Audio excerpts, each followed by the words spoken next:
My name is Taylor Weston. I'm 34 years old. For 9 years, I lived in a cold, detached garden shed, paying a $3,100 high-performance living fee every month to my own parents. They told me it was for the estate's taxes and security. I believed them because I thought being a good daughter meant being the foundation that stays buried in the dirt so the family can stay warm. Then last October, while digitizing my father's old blueprints, a small yellowed paper fell out of a tube. A notice of zero debt from 2015. A full 4 years before I started paying a single cent of rent. 9 years, over $350,000 for a prestige fee on an estate that didn't owe the bank a penny. That night, I opened my architectural modeling software. What I found didn't just explain where my salary went. It revealed exactly how my sister forged my professional signature to build her fashion empire. We lived in a sleek, glass-walled apartment high above the cold streets of Phoenix, where the city lights looked like distant, frozen stars. From the outside, the Westons were the definition of modern perfection. My father, Robert, was a retired master watchmaker who treated people like gears in a clock. If you didn't fit perfectly, you were scrap metal.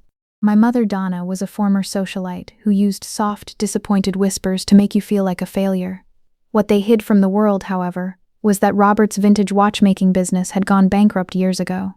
Their pride wouldn't let them downsize. They were house-rich but cash-poor, living on the absolute edge of financial ruin. That was the real reason they needed me. I wasn't just a tenant. My paycheck was their secret lifeline, the only thing keeping the lights on in their glass castle. And then there was my sister Morgan, a rising fashion designer with hair like spun silk and a heart like polished stone. Morgan was the mainspring of the family, the part that made everything move. I was just the extra screw that nobody needed. The Weston hierarchy was actually tracked on a digital success board in our kitchen where our achievements were ranked. On the night of my 21st birthday, while a fierce winter storm rattled the floor-to-ceiling windows, my father called a family meeting. There was no cake or presents. Instead, he handed Morgan a rare vintage gold watch worth thousands. "Morgan has secured a lead designer spot at a famous Paris fashion house," he announced, his eyes shining with a pride I had never felt. I quietly placed my acceptance letter for an architectural restoration program on the table. "I got in too, Dad," I said, my voice shaking in the cold room. He didn't even look at the paper. "Morgan is an investment in our legacy," he said, polishing his glasses. "You are just choosing a hobby." I found out years later that the Paris house had rejected Morgan. My parents had secretly paid a massive sponsorship fee, using the money saved for my future just to keep her rank high. They told me I was too chaotic for a trust fund, so I would always stay beneath her. My mother's cruelty was wrapped in velvet. "You're so disorganized, Taylor," she would say while realigning the expensive vases on the shelf. "You need to stop dreaming and start serving. The world doesn't have room for broken things." She spoke about giving me the best education as if she were a saint helping a beggar. By the time I left, I believed I was a faulty machine. I felt I owed them for every breath I took in their perfect world. I didn't know then that this feeling of debt was a trap they had carefully built to steal my life. By August 2019, I had finished my degree in architectural restoration, but I was carrying $65,000 in student debt. My first real job was as a junior specialist at the Copper Legacy Museum. My salary was $45,000 a year, which left me with only $3,200 a month after taxes. Finding a place in Phoenix was impossible. When I mentioned my struggle, my father didn't offer a room. He sent me a formal calendar invite for a financial consultation at a coffee shop. He didn't want me in the main apartment. Instead, he offered the detached garden studio, a converted tool shed at the back of their property. When I arrived with my 4 small boxes, there was no welcome home hug. Instead, Robert had set up a laptop on a folding table inside the cold, dusty shed. He pulled up a PowerPoint presentation titled Weston Estate Operational Costs. He showed me graphs of rising property taxes and security overhead. "We are running a tight ship, Taylor," he said, adjusting his silk tie. He pushed a tablet toward me for a digital signature. The rent was $3,100 a month. I felt the air leave my lungs. "Dad, that's almost every cent I earn," I whispered, looking at the cracked concrete floor. "This is a high-performance living fee," he replied without a trace of emotion. "It includes access to the high-speed Wi-Fi and the prestige of the address." My mother walked in and placed a cold, sanitized hand on my arm. "And don't forget the $600 non-refundable cleanliness deposit we need up front," she added, eyeing my scuffed work boots with disgust. She then pointed to a newly installed smart camera above the door. "We've added facial recognition security so we can monitor unauthorized guests. It's for your safety, of course." They didn't mention that the shed had no heater or that I had to pay an extra amenity fee just to use the microwave in the main house. I signed the digital screen with a trembling finger, and an automated payment success chime echoed through the empty shed. I convinced myself this was a strategic sacrifice. I'd stay for 2 years, fix my debt, and leave. But 9 years later, I was still climbing the ladder at the museum, while every single prestige rent payment was being sucked out of my bank account like a slow leak in a boat. I was documenting every penny in a private spreadsheet, not knowing that these digital receipts would one day become my only weapon. The next decade felt like staring at a ticking clock that never moved. I worked until my eyes burned, moving from a junior specialist to the senior restoration architect for the city's historical district. My salary nearly doubled, but my life in the garden shed felt smaller every day. Whenever I politely asked for a reduction in the high-performance living fee, my father would pull out a ledger and tap a pen against a new line item. "We've had to upgrade the estate's security software," he would say. "You're lucky we aren't charging you a luxury garden view tax," even though my only view was the gray brick wall of the neighbor's garage. While I was restoring the city's old cathedrals, Morgan was launching a high-end fashion boutique in Old Town, a space our parents bought and renovated for her in cash. "Morgan has such a fragile, artistic soul," my mother whispered during a mandatory Weston Achievement dinner where I was forced to act as the server for Morgan's wealthy friends. "She needs a soft place to land. You, Taylor, you're just the scaffolding, and scaffolding is meant to be torn down once the real masterpiece is built." I stood there in my stained work apron, holding a tray of expensive champagne, while my sister laughed about how hard it was to choose the right marble for her floors. The cruelty became a physical weight. One winter, a pipe burst in the main house, causing a small flood in my shed. Instead of checking if I was cold, Robert sent me an invoice for a water damage penalty, claiming my presence had somehow strained the plumbing. I spent that night shivering in fingerless gloves, using a bucket to bail out the icy water, while the warm glow of their holiday party spilled out from the main house's windows.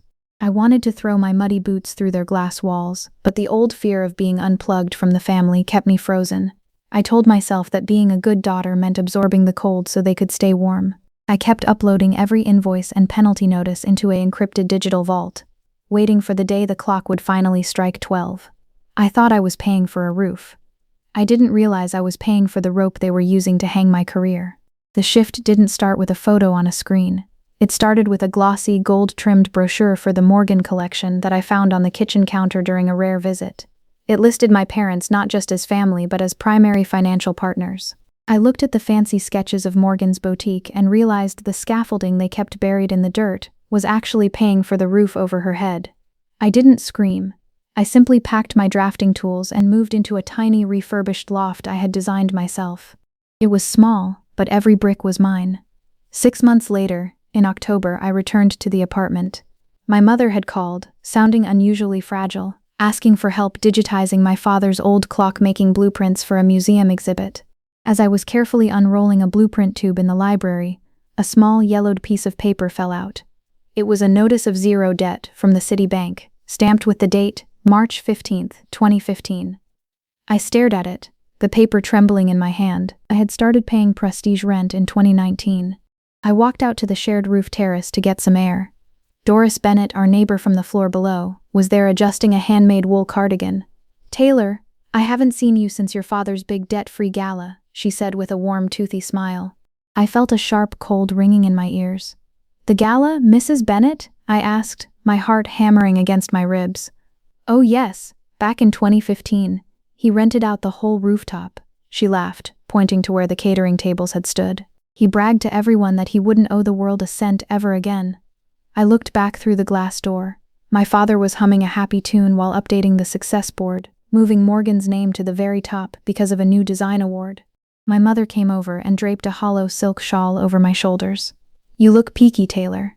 Are you sure you're eating enough in that little loft?" she asked, her voice dripping with fake pity. I didn't cry. I slowly took a photo of the 2015 document with my phone and tucked it back into the tube. As I left, I looked Robert in the eye. "Thanks for teaching me the value of $1, Dad," I said. He gave a satisfied nod, completely unaware that I had just found the key to the cage. That night, I didn't just look at records. I opened my high-end architectural modeling software and overlaid the Weston estate maintenance invoices I'd paid against the actual blueprints I'd digitized. I saw the lie in glowing 3D lines. The structural reinforcements I'd paid for in 2022 were actually renovations for Morgan's boutique showroom. My father hadn't just overcharged me. He had used me as an interest-free construction loan for his favorite child. I realized my rent wasn't paying for a home. It was paying for the Italian marble in my sister's shop. 2 days later, I met Luna at the Iron Fist, a sweaty, dimly lit boxing gym in North Phoenix. Luna wasn't just a paralegal. She was a competitive amateur fighter who knew how to find a person's weak spot. She was wearing frayed hand wraps and pounding a 120-pound heavy bag while I explained the blueprints. Watching her throw precise, devastating punches, I realized I needed to stop acting like a broken machine and start fighting back with the same calculated force. "Taylor," she said, wiping sweat from her eyes with a dirty towel, "this isn't just a family lie, this is commercial identity theft. If they used your rent to fund a business without your name on the deed, it's criminal fraud." She stopped mid-punch, her gloves dripping with sweat. "They didn't just take your money, they stole your professional credit to build her empire." She didn't give me a business card, she handed me an encrypted USB drive and told me to meet Miles West at a high-security data warehouse in Kirby District. Miles wasn't an accountant in a suit. He was a digital forensic auditor with 4 curved monitors and a wall of flashing server racks. He scanned my digital bank transfers and whistled.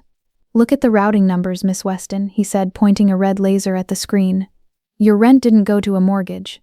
It was wired directly to Morgan's Design LLC as a fake marketing expense. This way your parents got a tax break while your sister got a free career. And here's the digital seal on the transfer authorization." I leaned in. It wasn't my father's signature. It was Morgan's personal fashion house design stamp. Logic is cold, blueprints don't lie. But what I saw on that screen made me wish the world was still a mystery. Before I could confront them, I needed indisputable proof of the financial routing, the physical master ledger. I knew my father kept it in his vintage mechanical safe in the main house. The next evening, I orchestrated my own vault heist. I attended a brief family dinner, excusing myself to the restroom, but slipped into Robert's dark study instead. For years he had treated me like a useless screw, but I had watched him work. I applied my knowledge of clockwork precision, listening to the intricate brass tumblers of the antique safe. Click, click, clack. The heavy iron door swung open. Inside, I found the ledger, confirming every stolen penny. But I found something worse, the source code drive for the digital success board. Plugging it into my tablet, I saw the algorithm Robert had coded. My rank wasn't based on my achievements. He had manually locked my progression variable at 0%. No matter what I did, the board was rigged to keep me at the bottom. They weren't just greedy, they were parasites feeding off my engineered failure. The invitation didn't arrive in an envelope. It was delivered by a high-end courier in a sleek, laser-etched black metal box that felt as cold as a block of ice. I opened it in my quiet loft, surrounded by blueprint tubes and the smell of fresh ink. Inside was a glowing LED screen that played a video of the new silver and satin gallery, Morgan's flagship showroom. The text was engraved in silver, "A Weston Legacy," celebrating the vision of Morgan Ann Weston. Special presentation by Taylor Weston. Accompanying the box was a thick legal folder titled Statement of Gifted Inspiration. My parents didn't just want me to attend, they wanted me to sign a document stating that all my architectural research was a gift to Morgan's brand. 2 days before the gallery opening, the psychological warfare peaked. I was summoned to the Weston apartment for what my mother called an emergency. When I arrived, Robert was sitting in his leather armchair, looking pale, an oxygen tube draped near his neck. He coughed, a wet, terrible sound, and handed me a stack of medical papers. 6 months, Taylor, he rasped, looking weaker than I'd ever seen him. "My heart is failing. I just want to see my girls united before I go. Sign the founder's deed. Let me die in peace." My heart shattered. I almost reached for the pen, but as I held the medical papers, I noticed the font formatting. It was the exact custom typography Morgan used for her boutique invoices. That night, I hacked into the hospital's patient portal. There was no heart failure. The terminal illness was a fabricated gaslight, orchestrated by Morgan and performed by my father just to manipulate my empathy and secure my signature. My phone buzzed with a video call from my mother. She wasn't at home. She was standing in the middle of Morgan's new gallery, wearing a headset like a high-stakes event manager. "Taylor, you saw the box?" she asked, not even saying hello. We need you to unveil the main display on Saturday, and you need to bring your official architectural seal. My seal? For what, Mom? I asked, my heart turning into a heavy stone. The building inspectors found a small technicality in the showroom's structural filing, she said, waving a hand dismissively at a row of expensive mannequins. Since your rent paid for the repairs, we just need you to stamp the final documents as the consulting architect. It will make the Athertons feel better about the investment. The Athertons. Blake's family wasn't just old money, they were the primary investors in Morgan's boutique. If the building wasn't legal, the deal was dead. They were asking me to professionally lie to cover their fraud. I'll be there, I said, staring at the black metal box. I didn't tell her that I wasn't bringing my seal. I was bringing the truth. The next morning, the final piece of the puzzle walked into my loft. Elias Thorne, a veteran city building inspector with a weathered face and sharp, uncompromising eyes.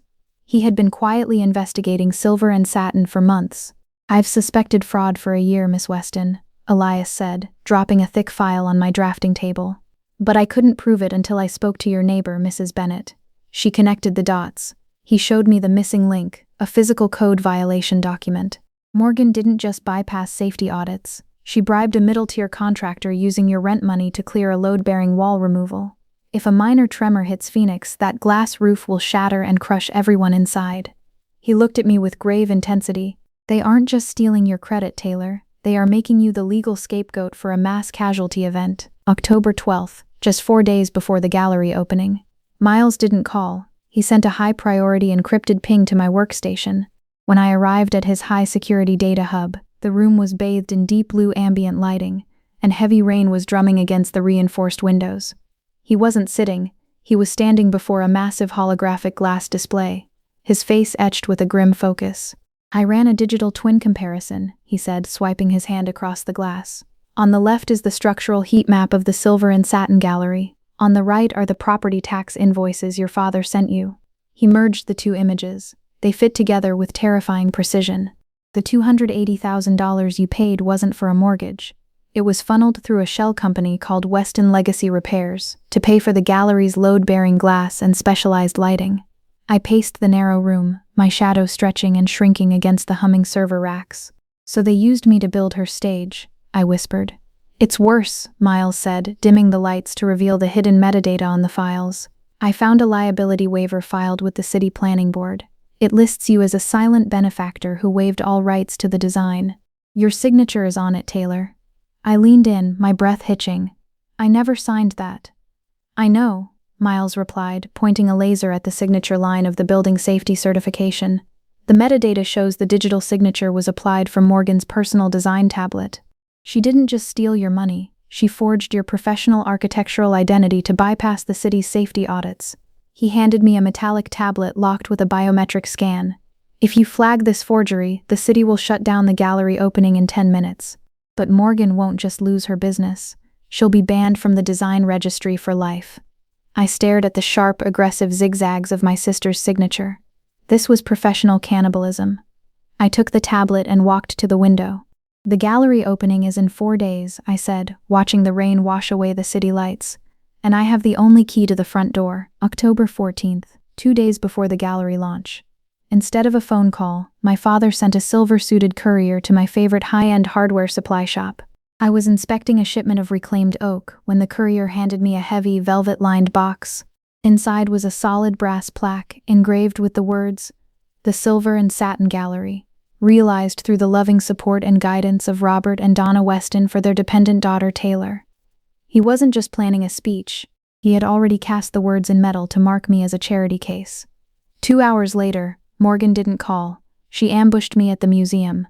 I was high up on a rolling scaffold, carefully cleaning a 19th century cornice when I smelled her signature expensive lily perfume mixing with the dry sawdust.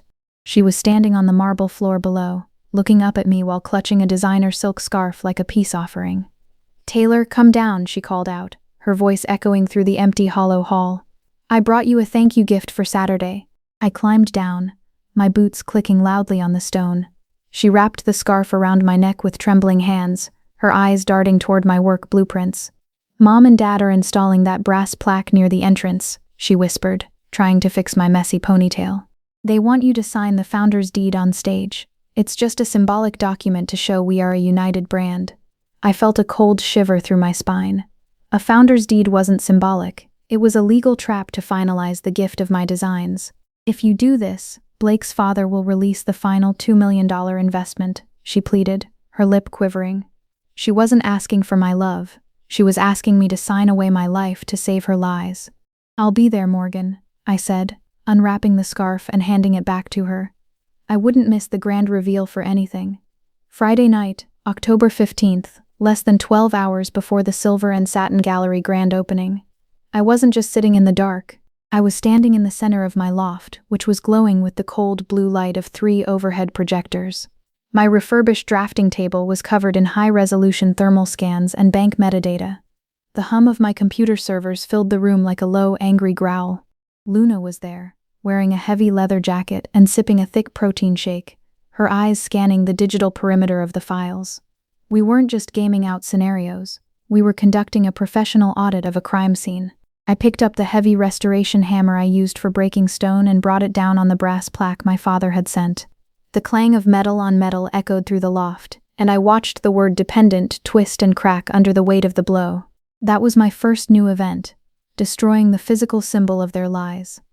Then, the doorbell rang. It was a courier with a small, padded envelope from Mrs. D. Inside was a rusted physical key to an old storage unit in North Phoenix and a handwritten note. This was my second new event. Mrs. D providing the key to the original 2015 paper blueprints. My parents thought they had deleted the digital history, but Mrs. D had saved the physical evidence in a unit they forgot existed. For my third new event, I created a digital time-lapse projection. I synchronized my rent payments with the gallery's construction timeline, creating a glowing red overlay that showed exactly which of my paychecks bought the showroom's glass floors. Scenario A, Luna said, checking her watch. They try to force the signature on the founder's deed quietly.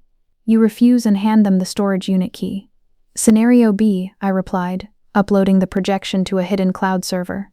They try to shame me on stage. I activate the gallery's own projection system and show everyone the red blueprint of their fraud. And Scenario C? Luna asked, leaning against a wall of blueprint tubes. Scenario C is complete structural collapse, I said, touching the biometric tablet Miles gave me. I report the forgery to the building inspector before the first guest walks in. I didn't sleep. I spent the night practicing my architectural critique, not a speech. I cleaned my professional seal one last time but didn't pack it. I was bringing the truth, and the truth didn't need a stamp. The city outside was a pulse of light and shadow, and for the first time I felt like the architect of my own destiny. The clock was ticking.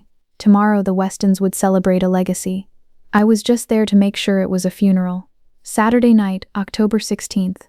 The Silver and Satin Gallery looked like a jagged diamond cutting into the Phoenix skyline. It was a building made of cold glass, exposed steel, and my own stolen dreams. I arrived at 6 p.m., wearing a weather-worn trench coat over a sharp charcoal gray suit. I didn't look like a dependent daughter. I looked like the architect who knew where the cracks were hidden. The first blow came at the front door. I stepped up to the glowing biometric scanner to enter, but the screen flashed a harsh red. Access denied, unauthorized personnel, a mechanical voice echoed. My father had wiped my professional ID from the system I had helped design. This was my first new event, the biometric rejection.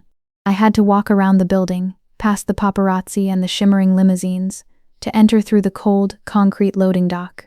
I was forced to enter through the servant's entrance just to get inside my own creation. Inside, the air smelled of fresh industrial paint and a cloying, expensive lily perfume. I walked toward the main hall and stopped dead. There was a massive wall of names etched in brushed aluminum. This was my second new event, the erasure. Under the title Architect of Record, the name Morgan Ann Weston was printed in bold, silver letters. My name was nowhere to be found, not even in the fine print. I saw the Athertons near the center of the room. Blake Sr. was dressed in a tuxedo that looked like armor, standing near a projection of the family success board which now displayed Morgan's design awards in a live, scrolling ticker. My mother Donna was pacing with an iPad, controlling the dramatic spotlights that avoided the corners where I stood. My third new event was finding my place. Instead of a seat at the main table, I found a single metal folding chair tucked behind a stack of shipping crates near the storage room. There was no name card, just a sticky note that said, "Wait here for Q." I sat down, but I didn't feel small. I opened my biometric tablet and felt the slight vibration of the building's ventilation system through the floor. I knew the airflow was struggling because Morgan had removed the structural vents to make room for more mirrors. Luna was visible near the exit, disguised in a black security uniform, her eyes meeting mine with a sharp nod. The stage was set, and the Westons had no idea I was the one holding the remote. At 8:15 p.m., the gallery's main lights dimmed to a deep, dramatic purple, and the smell of ozone from the massive LED screens filled the air. My father stood in the center of the showroom, not with a champagne glass, but tapping a glass laser pointer against the wall of names. "Tonight, we celebrate the silver and satin vision," he announced, his voice booming through the hidden surround sound speakers. "And while Morgan is the genius, we must acknowledge her sister Taylor." He clicked a button on a wireless remote, and the success board began playing a video titled, "The Architect of Grace." This was my first new event, the framing video. It showed blurred footage of me sitting in the dusty garden shed while a voiceover described me as the silent clerk who handled the paperwork while Morgan created art. It was a public assassination of my career. Robert smiled at the Athertons. "We're so proud of how Morgan carried her sister's financial weight for 9 years." I didn't wait to be called. I stepped out from behind the shipping crates, my heavy boots thudding on the glass floor, and walked directly into a beam of harsh white light. I didn't take a microphone. I pressed a command on my biometric tablet, and the gallery's screen suddenly flickered to a bright, warning red. This was my second new event, the technical override. The Architect of Grace video was replaced by a massive, high-resolution scan of the building safety certification. "I wasn't the clerk, Dad," I said, my voice amplified by the tablet's own speakers. "I am the architect whose name was forged." I zoomed in on the signature line, where the metadata glowed in neon green, showing it was applied from Morgan's personal design tablet at 2 a.m. on a Tuesday.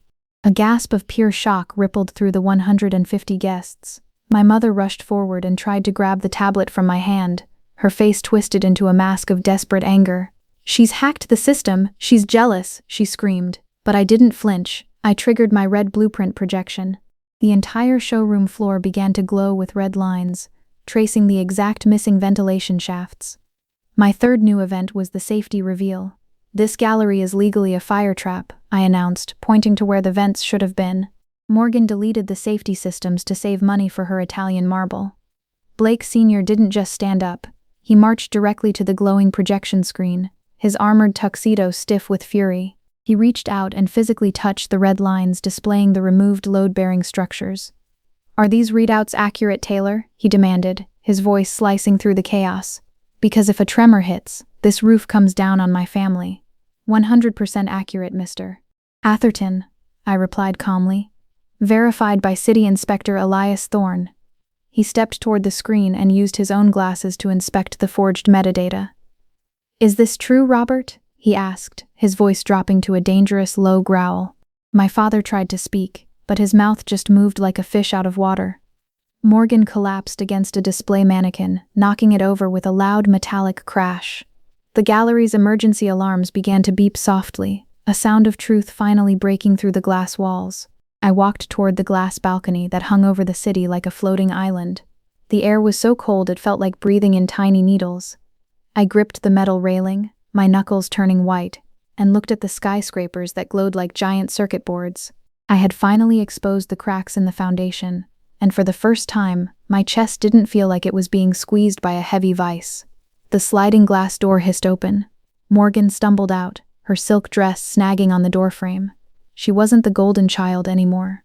She looked like a broken porcelain doll. In her hands, she was clutching a small, battery-operated paper shredder. This was my first new event, the prototype shredder. She was frantically feeding the statement of gifted inspiration into the machine, the whirring sound cutting through the quiet night.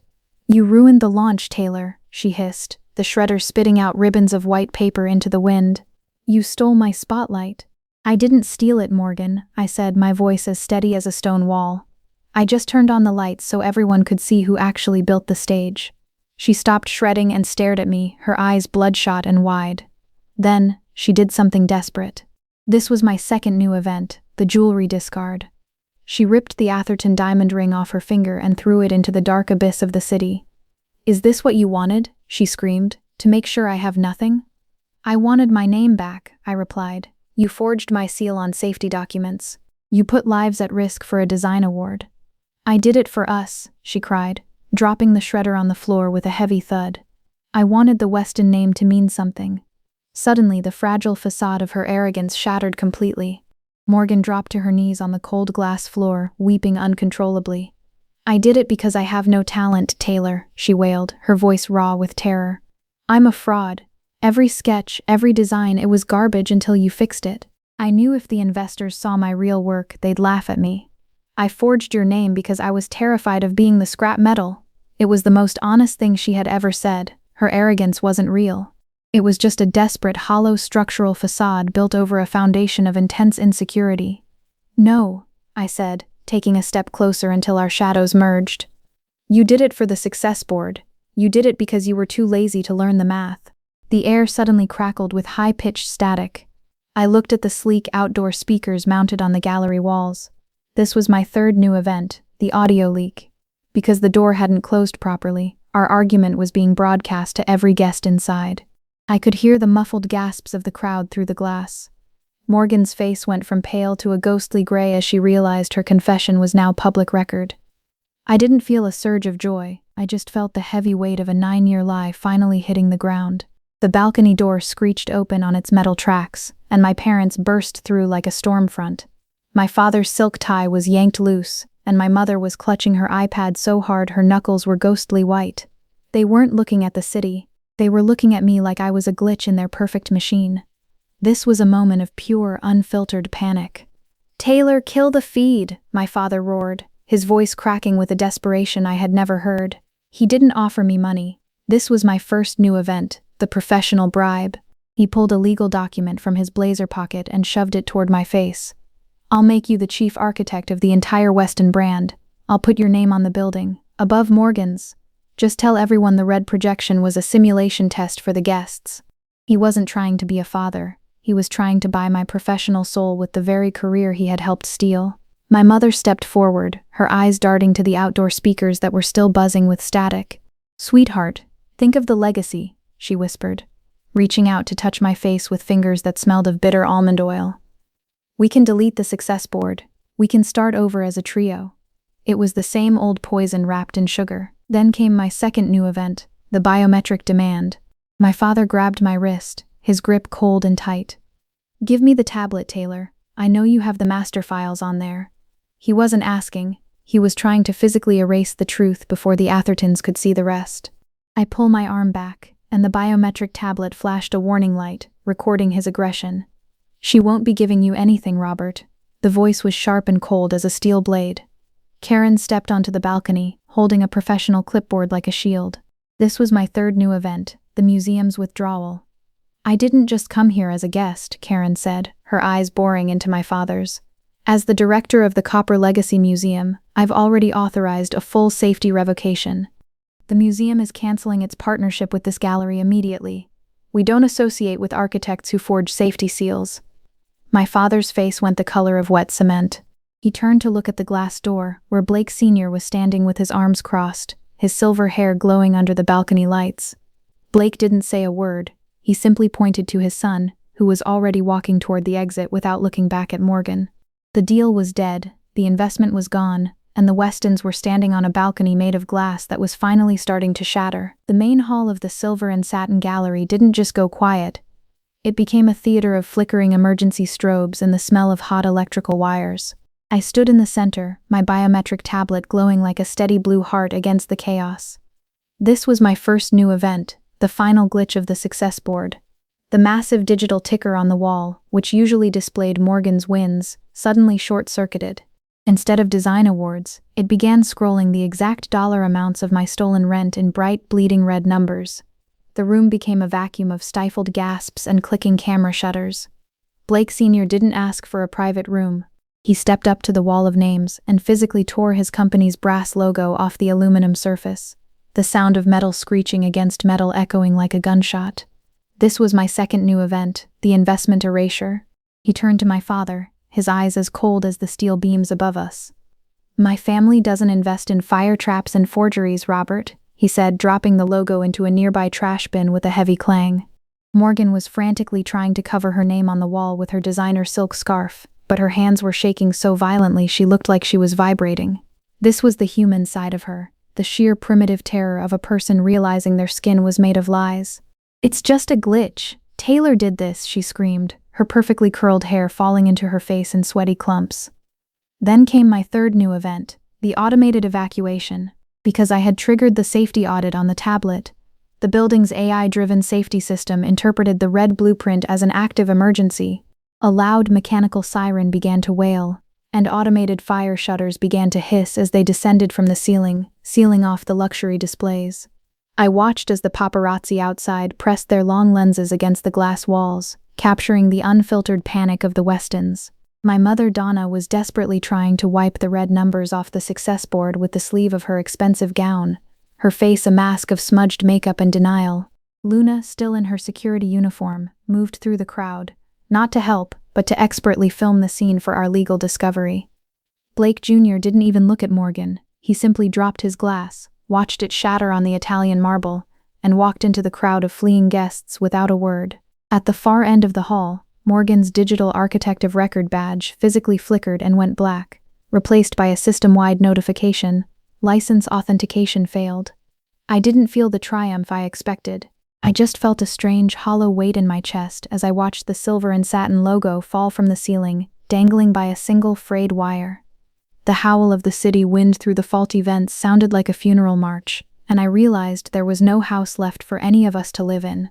Late Saturday night, amidst the wailing sirens and the flashing blue and yellow hazard lights of the evacuation, I was walking back through the cold concrete loading dock, the same servants' entrance I had been forced to use earlier.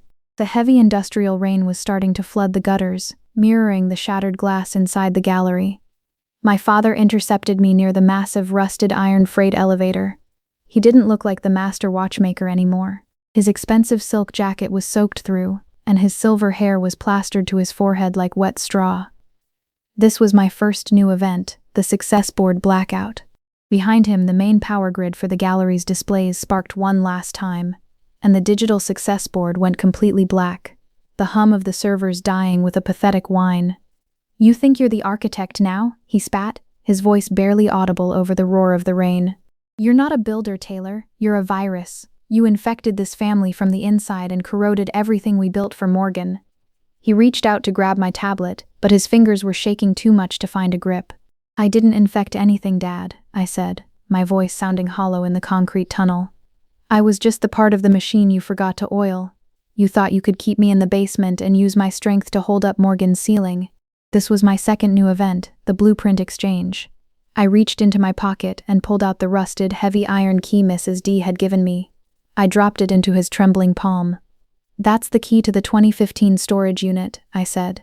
"The original paper blueprints are in there. The ones that show the building was paid off before you took a single dollar from me." He stared at the rusted metal like it was a poisonous insect. For my third new event, I performed a professional lockdown. I tapped a final command on my biometric screen, and a system-encrypted notification flashed across the loading dock's security monitors. "I've locked the digital archives, Dad. You can't delete the metadata or the forgery records now. They are waiting for the city investigators." "You've deleted your own father?" he screamed, slamming his fist against the cold concrete wall. "After tonight, you have no name. You have no history." "I have my license and I have my integrity," I replied, stepping back into the rain. "That's more than you've had in decades. This was my final inspection, Robert. The building is condemned." I walked out through the heavy metal gate to where Karen was waiting in an idling black car, its headlights cutting through the dark like twin searchlights. As we pulled away, I looked back at the silver and satin gallery. It was dark, silent, and empty. I felt unplugged from the Weston machine, and for the first time, the silence felt like home. Tuesday morning, 3 days after the gallery blackout, I wasn't sitting on my couch. I was standing at my light table, drafting a new project in the bright morning sun. The quiet of the loft was broken by a sharp, rhythmic pounding on my heavy wooden door. I opened it to find Commissioner Vance, a stern woman with a gray buzz cut and a glowing digital badge on her suit. Behind her stood 2 uniformed officers from the City Safety Division. This was my first new event, the Commissioner's visit. "Taylor Weston?" she asked, her voice sounding like gravel grinding on stone. We've opened an official inquiry into the structural forgery at the Silver and Satin Gallery. Your professional architectural seal was found on a safety certification that was physically impossible to verify. I invited them in. My loft was filled with clear, honest sunlight, which made the commissioner's holographic tablet look even sharper as she displayed the red blueprint I had projected at the party. "We know the seal was applied from a design tablet registered to your sister," Vance said, her eyes scanning my drafting tools with professional respect. "But we need the primary source data to prove you weren't complicit." I felt the cold weight of the law pressing against my chest, a feeling far heavier than any debt. Suddenly, a high-pitched whirring sound came from the balcony. This was my second new event, the drone delivery. A sleek silver drone with a small LED eye hovered for a second before landing softly on the metal railing. Attached to its legs was a small package wrapped in crinkly newspaper and tied with a simple piece of garden twine. I stepped out and retrieved it. The package smelled faintly of lavender and old paper. Inside was a black box data drive and a handwritten note on a yellowed recipe card for lemon cake. It was from Mrs. D. "Taylor dear," it read.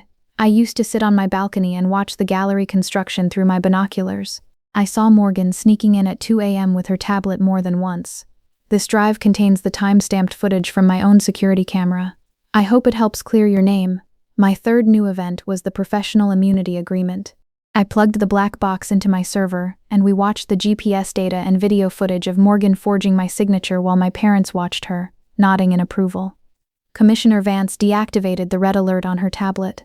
"Miss Weston, because you exposed this during the launch and provided this physical evidence, the city is offering you professional immunity," she said. "You will keep your license, but you must testify as the lead witness against Weston Legacy Repairs." I signed the digital immunity form with a steady hand. The investigation was no longer a threat, it was a final cleaning of the foundation.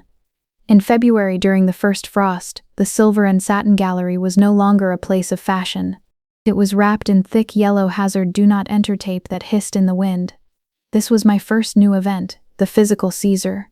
I stood across the street as a moving crew in orange vests began tearing out the expensive Italian marble floors with crowbars. The sound of stone shattering and metal grinding filled the air. They weren't just cleaning, they were seizing every luxury fixture as evidence of structural fraud. The news didn't come from Luna over coffee. It came during a mandatory City Hall hearing where the Athertons filed a massive $4 million lawsuit against my parents for the lost investment and damage to their name. This was my second new event, the Weston Success Board auction.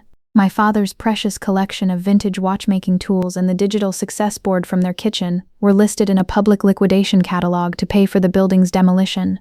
I saw a photo of the success board lying in a metal dumpster, its screen cracked and flickering with a dead gray light. It was no longer ranking anyone, it was just expensive electronic trash. For my third new event, the City Council issued a design safety blacklist. This was a digital alert sent to every firm and bank in the country, marking Robert, Donna, and Morgan as high-risk fraudsters. They didn't just lose their money, they lost the ability to ever pull a construction permit or sign a business contract again. The human side of the collapse was the hardest to watch.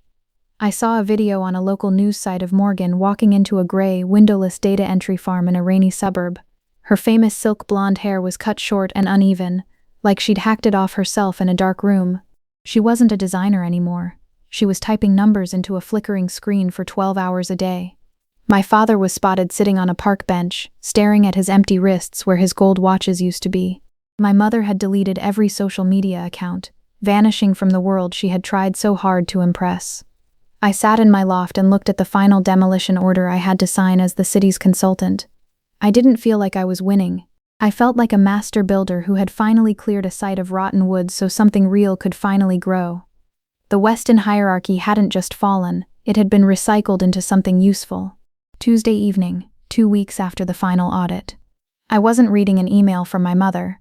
I was standing at the high-tech terminal in my new firm, the Foundation Loft. The room was smelling of fresh cedar and cold metal, lit only by the soft blue glow of my professional server. This was my first new event, the login alert. A notification pinged on my screen. Unauthorized user, Robert_W, attempting to access archive.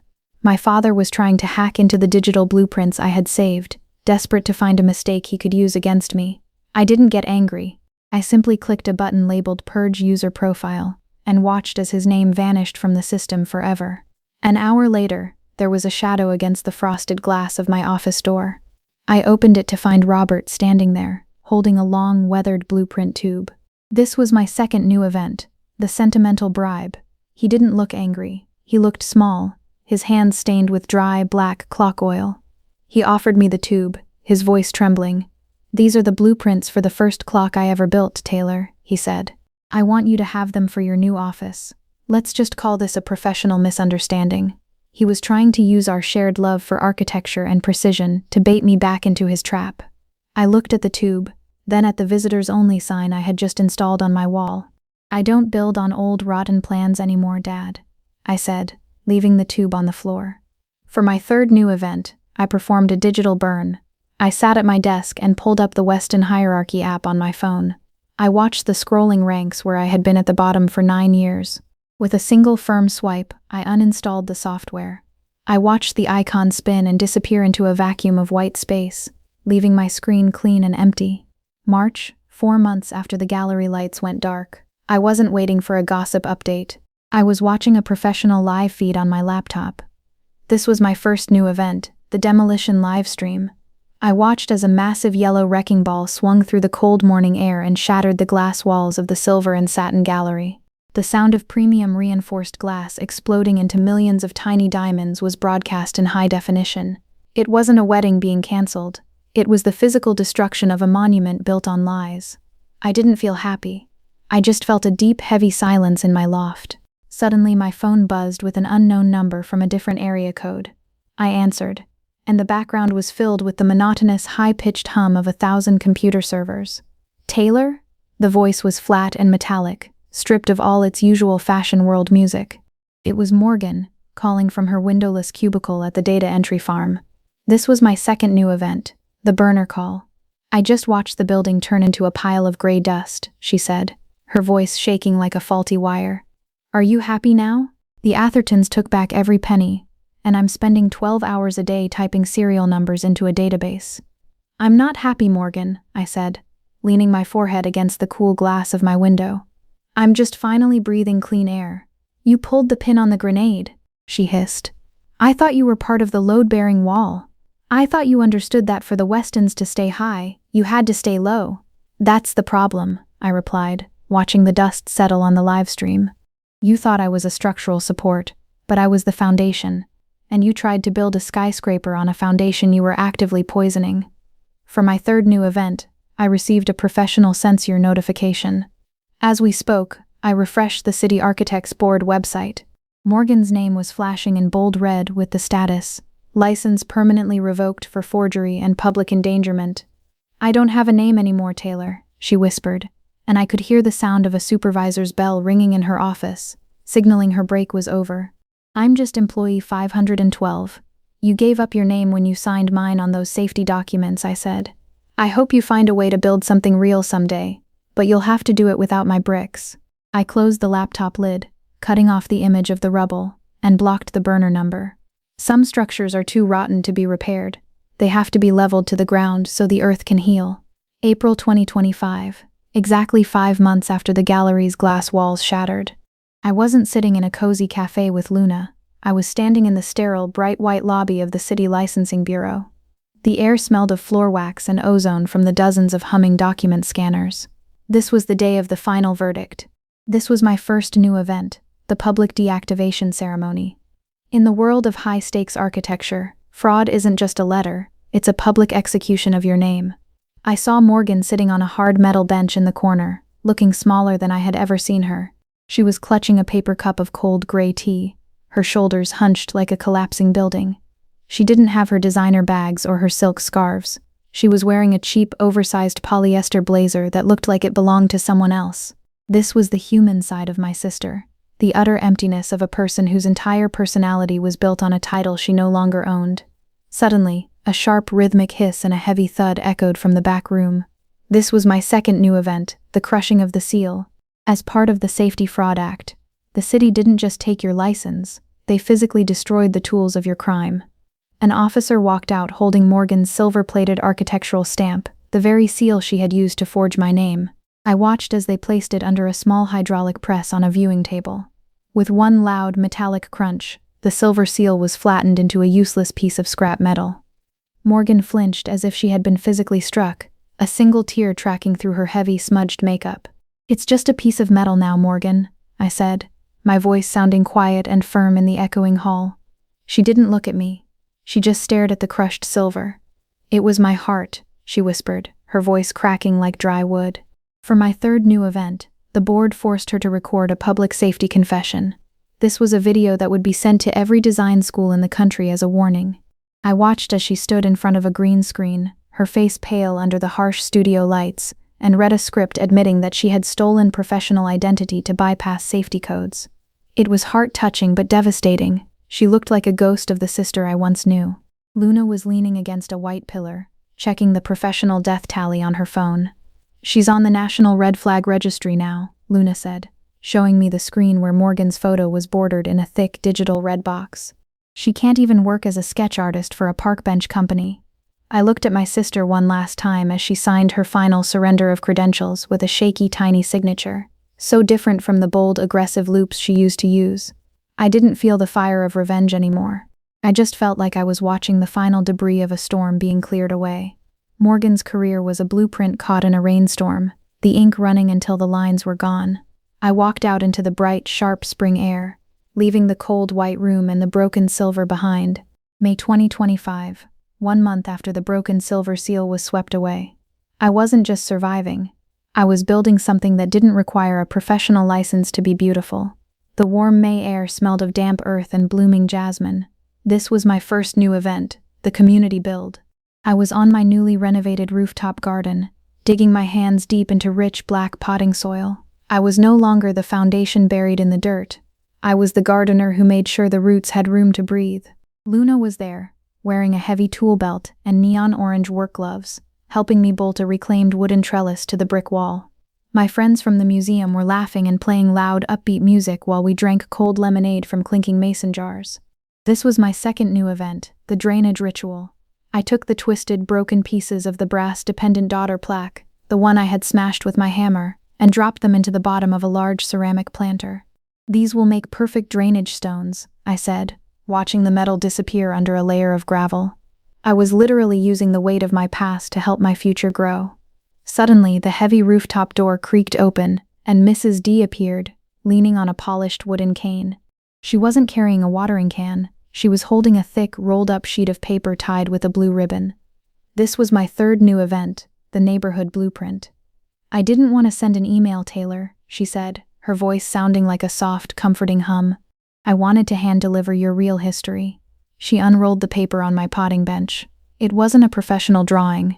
It was a neighborhood blueprint she had drawn herself over 30 years using colored pencils and a ruler. I leaned in, my eyes filling with hot, happy tears. She had sketched every house on the block, but she had marked the Weston house with tiny hand-drawn notes. Near the basement window she had drawn a small gold star. Underneath, in her neat, old-fashioned cursive, she had written, "The girl who kept the lights on. The architect of kind acts." "I was a quiet inspector of hearts for a long time, dear," Mrs. D whispered, placing a hand that smelled of lavender and lemon cake on my shoulder. "I watched you fix the neighborhood fences while your sister was at the pool. I saw you carry my groceries when your parents wouldn't even look my way. This is your real record of service." I reached out and hugged her, my first real, bone-deep hug in 10 years. My chest felt solid and warm, like a wall that had finally been reinforced with the right mortar. I realized that family isn't the name on a brass plaque. It's the people who show up with tool belts and hand-drawn maps when your world collapses. Luna raised her lemonade jar toward the city skyline, which was glowing like a map of endless possibilities. "To the new chief architect of her own life," she shouted. We all cheered, the sound echoing off the bricks and rising into the clear spring sky. I wasn't an afterthought or a tenant anymore. I was grounded, and for the first time my foundation was made of love, not debt. A Tuesday morning, 3 weeks after the garden build. I wasn't sitting in a quiet office. I was standing in the center of the dusty, empty lot where the silver and satin gallery once stood. The air smelled of wet asphalt and new beginnings. This was my first new event, the Ground Zero meeting. Instead of a routine check-in, Karen had asked me to meet her at the demolition site, wearing my heavy work boots and a yellow hard hat. Karen was holding a professional laser mesher, her eyes scanning the cleared earth with a look of deep respect. This was my second new event, the clock tower reveal. She didn't offer me a finance job. She pulled a heavy silver key from her pocket and pointed toward the skyline, specifically at the old West Phoenix clock tower. That building has been silent for 30 years because no one was trusted to fix its internal gears, Karen said, her voice echoing across the empty lot. The city board met last night. They don't just want a builder, they want a chief architect of historical preservation who cannot be bought. I watched as a construction crane in the distance dipped its metal arm toward the sun. I kicked a small, overlooked piece of green glass from the old gallery into the dirt. "You want me to lead the city commission?" I asked, my voice trembling with the weight of the realization. "I want you to restore the heart of the city," Karen said, placing a firm, warm hand on my shoulder. This was my third new event, the commission award. Instead of a 38% salary increase, she handed me a leather-bound city commission folder that gave me full creative control over the city's historical landmarks. I touched the rough, weathered brick of the surrounding buildings, feeling the pulse of a history that was finally safe in my hands. I didn't feel the desperate pride of someone trying to please a father. I felt the solid, grounded weight of a real title. The sunlight reflected off my new professional ID badge, which listed my name, Taylor Weston, as the lead architect of integrity. I wasn't just fixing buildings. I was proving that a foundation built on truth could hold the weight of an entire city. I looked at the silver key in my palm and realized that some promotions aren't just about money. They are about being given the power to make sure the world never stops ticking again. Structural integrity cannot be forged. It's either strong enough to hold the weight of the truth, or it collapses. May 2026, exactly 1 year after I received the keys to the city's history. I wasn't sitting in my loft. I was standing in the highest room of the old West Phoenix clock tower.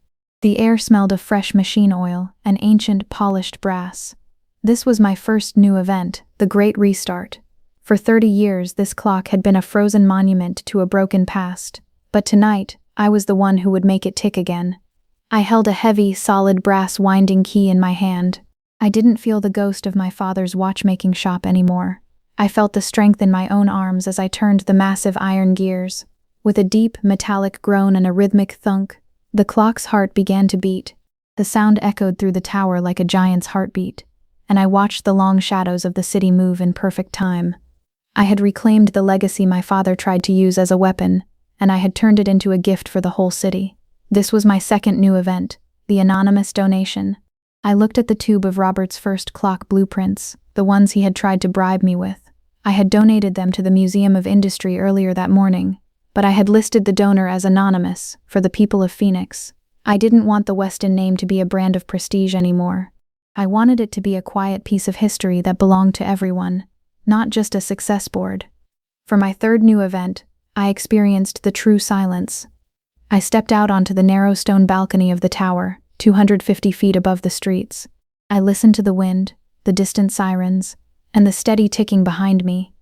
For 9 years, the success board ticker had been screaming in my head, telling me I was failing. But tonight, that screen was black. I closed my eyes and realized I could no longer hear my mother's disappointed whispers or Morgan's sharp, competitive laughter. The silence in my mind was clean and solid. I looked down at the Phoenix lights, which looked like a glowing blueprint of infinite paths. I wasn't Morgan's shadow or a basement tenant. I was the architect of the tower. I had spent a year building a life out of truth instead of debt, and the foundation was holding perfectly. I wiped a smudge of oil from my professional ID badge and locked the heavy iron door of the clock room. As I walked down the stone spiral stairs, I realized that the most important thing I had restored wasn't the clock. It was my own belief that I deserved to move forward. I stepped out into the warm May night, and as the tower bell chimed for the first time in 3 decades, I started walking toward home, keeping perfect time with the future I had designed myself. If you made it this far, thank you. Truly, this story isn't about revenge. It's about structural integrity. It's about learning that the people who raised you shouldn't use your life as an interest-free construction loan. And it's about finding the courage to say, I am the architect of my own destiny. If you're currently living in a shed, literal or figurative, I hope this gives you hope. You're not a spare part. You're the heart of the machine. Subscribe if this story meant something to you. Until the clock strikes 12.